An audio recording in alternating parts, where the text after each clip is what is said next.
Assalamualaikum warahmatullahi wabarakatuh. Hai anak-anak, bagaimana kabar kalian hari ini? Semoga sehat selalu ya nak, amin. Bertemu lagi dengan Ibu Sarah di Barangkuti, mata pelajaran bahasa Indonesia. Pembahasan kita masih mengenai kritik sastra dan esai, dengan KD menyusun kritik sastra dan esai. Disimak video pembelajarannya ya nak, jangan di skip. Nah, dalam menyusun kritik sastra diperlukan langkah-langkahnya. Yang pertama, tentukan objek kajian yang akan dibahas dalam kritik sastra yang akan kamu susun.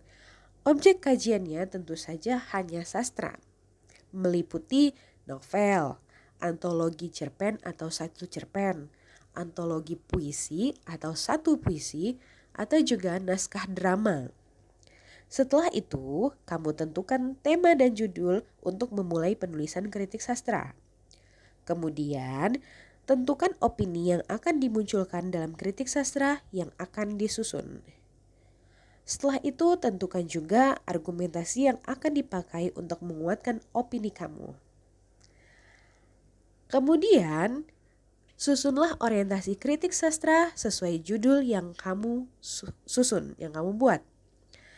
Orientasi kritik sastra menyajikan tentang data publikasi, posisi pengarang, muatan isi, dan gambaran umum tentang hasil karya sastra. Setelah menyusun orientasi kritik sastra, bagian selanjutnya menyusun bagian isi kritik sastra sesuai dengan judul dan orientasi yang sudah kamu tentukan. Bagian isi kritik sastra membahas analisis, interpretasi, dan evaluasi. Di dalam analisis disampaikan argumentasi dengan menyertakan kutipan-kutipan baik dari teks karya sastra maupun dari sumber-sumber teori sastra, pendekatan yang digunakan, dan disiplin ilmu lain sebagai alat bantu mengungkapkan makna dan kekayaan teks. Dan terakhir, menyusun bagian orientasi dan isi kritik sastra. Setelahnya, menyusun bagian reorientasinya. Baik, sampai di sini paham ya? Setelah kamu menyusun kritik sastra, tapi ada juga nih prinsip-prinsip yang perlu kamu terapkan dalam penulisan kritik sastra. Apa saja sih? Kita lihat ya di slide selanjutnya. Baik, prinsip penulisan kritik sastra yang pertama ada penilaian harus jujur, kemudian kriteria penilaian dikemukakan secara terbuka, yang ketiga penilaian bersifat objektif, yang keempat penilaian disertai bukti dari teks, dan terakhir kritikus menjelaskan sisi mana yang ia nilai baik internal ataupun eksternal. Nah, setelah itu ada langkah-langkah juga yang harus kamu perhatikan ketika menyusun sebuah esai. Kurang lebih sama dengan kritik sastra, ada beberapa saja sedikit yang berbeda.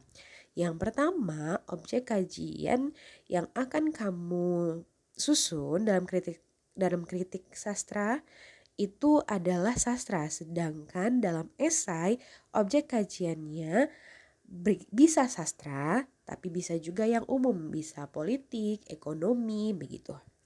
Setelah kamu menentukan objek kajian, kamu tentukan tema dan judul untuk memulai penulisan esai. Setelah itu, tentukan gagasan yang akan dimunculkan dalam esai yang akan disusun. Kemudian, tentukan argumentasi yang akan dipakai untuk menguatkan gagasan kamu. Nah, setelah itu, susunlah orientasi esai sesuai judul yang kamu buat. Setelah menyusun orientasi esai, susunlah bagian isi atau tubuh esai. Nah, bagian isi esai membahas objek dengan menyampaikan argumen-argumennya, dituliskan sebagai analisis dengan memperhatikan relevansi dan relasinya dengan masing-masing subtopik. Dan terakhir, menyusun reorientasinya. Prinsip penulisan esai yang perlu kamu terapkan dalam penulisan esai yaitu penilaian harus berkaitan dengan hal-hal yang aktual, pendapat berdasar pada tinjauan ilmiah, dan penulis bebas mengemukakan pendapat. Maaf. Nah, itu saja prinsip penulisan esai. Berkaitan dengan hal-hal aktual, pendapat berdasarkan pada tinjauan ilmiah, dan penulis bebas mengemukakan pendapat.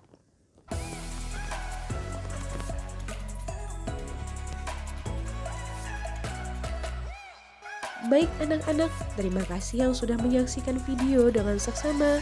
Semoga ilmunya bermanfaat. Ibu Sarah akhiri.